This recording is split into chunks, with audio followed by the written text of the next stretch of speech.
My name is Desiree, aka Mama Friendly, and I do all sorts of videos on my channel, from cooking videos to planner videos, vlogs, hauls, homeschool videos with a Disney twist, a little bit of everything. So if any of that sounds like fun to you, I hope you'll subscribe and join me on my YouTube adventure. Today's video is a collab hosted by Valerie Hargett and Sammy from Managing the Maze. This collab's theme is Christmas recipes, and I am very excited to share I don't know if it's specifically a Cuban recipe, but it's definitely a Hispanic Caribbean recipe that is very popular throughout the holidays. But if you know me, you know that I'm putting my own little spin on it because I eat exclusively gluten and dairy free, which means that is how I cook. So today I'm going to share a recipe with you for ChocoFlan. ChocoFlan is literally chocolate flan mashed together, but not in a way that you might think. Rather than it being a flan flavored with chocolate, or even a chocolate cake mixed with flan,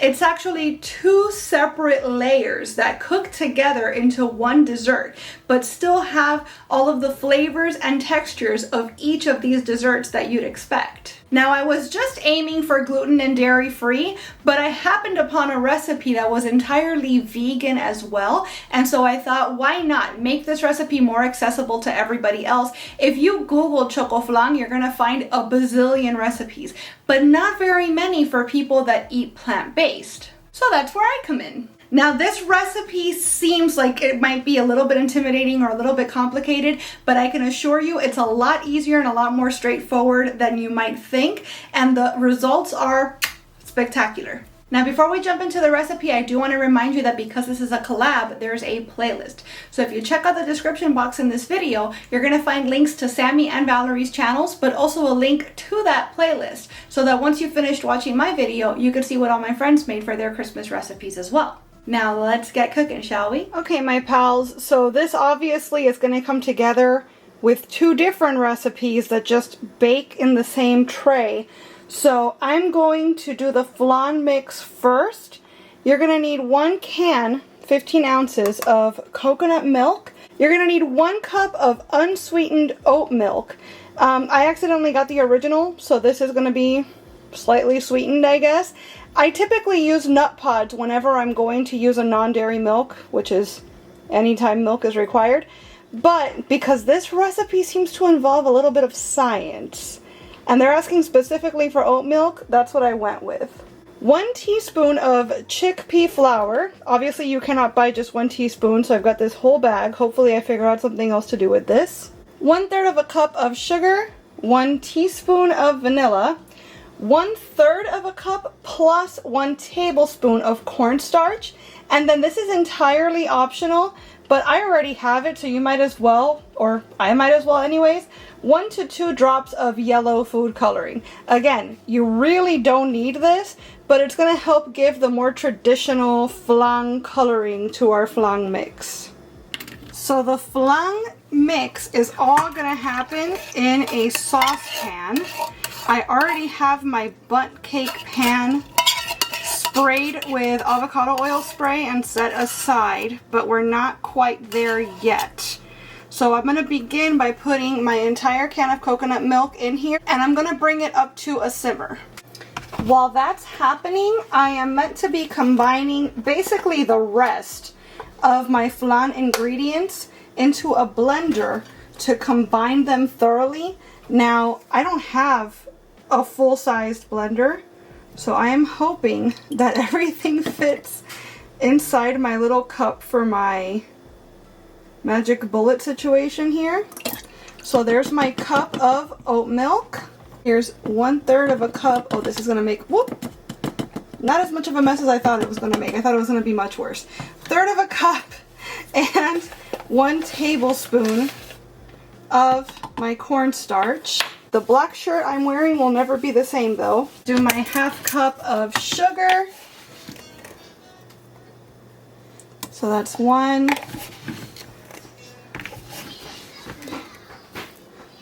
2/4, that's a 1/2 cup.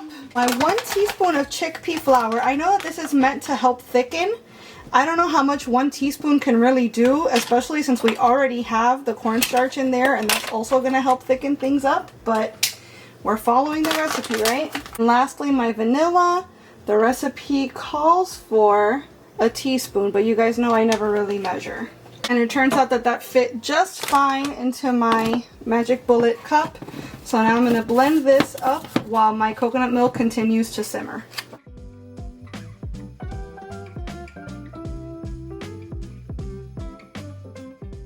So our coconut milk is nice and warm.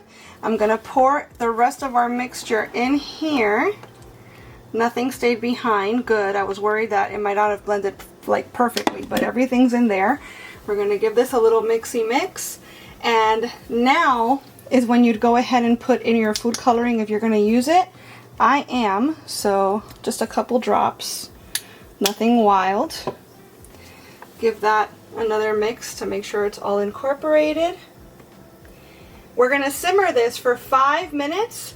We're going to remove it from the heat and we're going to put it into the bundt pan, which is why I wanted to set it up early. We're going to give it a little shake once it's in there to evenly distribute the flan mixture into the bottom of the pan, and then we're going to set that aside and start working on our chocolate cake mixture. And just to give you guys a better look, that looks like a really nice flan color, so I'm happy with that amount of food coloring. Wanted to show you guys one last time before I pour it into the pan. Look at that, how nice and thick it got. I would recommend that you stir this not constantly, but pretty frequently. Maybe give it a good stir every 30 seconds or so. Otherwise, when it thickens up, it's going to become just like huge clumps, so you're going to have a hard time kind of mixing in later. And you want it to end up kind of like with this ribbony, sort of satiny pudding texture. So that's ready to go. This is, by the way, a 12-cup bundt pan. And the recipe says that you're going to need one this big. So make sure you have that on hand, because it seems like that's probably going to be a crucial part to whether this comes out correct or not. If you don't have a big enough pan to hold all of your batter, then you're already starting out at a disadvantage. Smooth everything out, giving it a couple taps like the recipe recommended. And now I'm going to set that aside and I'll show you what we're working with as far as the cake ingredients. Moving on, for the cake, first off, you need to preheat your oven to 350 Fahrenheit, so I'm doing that right now. We're going to need 1.5 cups of all-purpose flour. You guys know I always use my gluten-free 1-to-1 baking flour. This is my favorite brand, not Spawn. It's just literally what I always use. So I've got a couple bags here in case I don't have enough in the first one. But you do need, like I said, 1.5 cups of that. Another cup of sugar. This is a dessert. You knew it was going to be sweet. 1/4 cup of cocoa powder. 1 teaspoon of baking soda. 1/2 teaspoon of salt. 1/3 cup of vegetable oil. 1 teaspoon of vanilla extract. 1 teaspoon of white vinegar. That's going to give the cake some lift when it comes in contact with the baking soda. And then, not pictured, 1 cup of water. So the recipe says to sift our dry ingredients into a bowl first. So I'm going to take my 1.5 cups of flour and I'm going to put it into my bowl that I have set up here with basically a colander. I feel like this is going to be the easiest way to sift everything without any fancy gadgets. So that's my 1.5 cups of flour, my 1/4 cup of cocoa powder, and 1 cup of sugar. I find this interesting because typically sugar is counted on, I guess, as a wet ingredient. You typically mix it into your wet ingredients, but they're asking us to sift it in with our dry.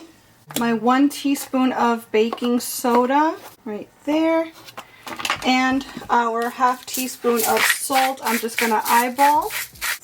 So I'm just going to tap this until everything falls into our bowl. Okay, and if it needs a little help at the end, like some of our cocoa powder seems to, we can use a spoon to help break up those clumps. Now it says to make a little well in the center to put our wet ingredients into. So it's almost like we're making a pasta. It's very interesting. So now we're going to add in our vanilla. Again, it's 1 teaspoon, but I'm just kind of throwing a lot in.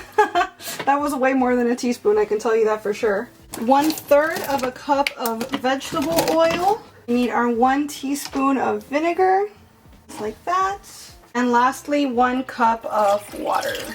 So now we're just going to whisk this, or in my case, spoon this until it is smooth.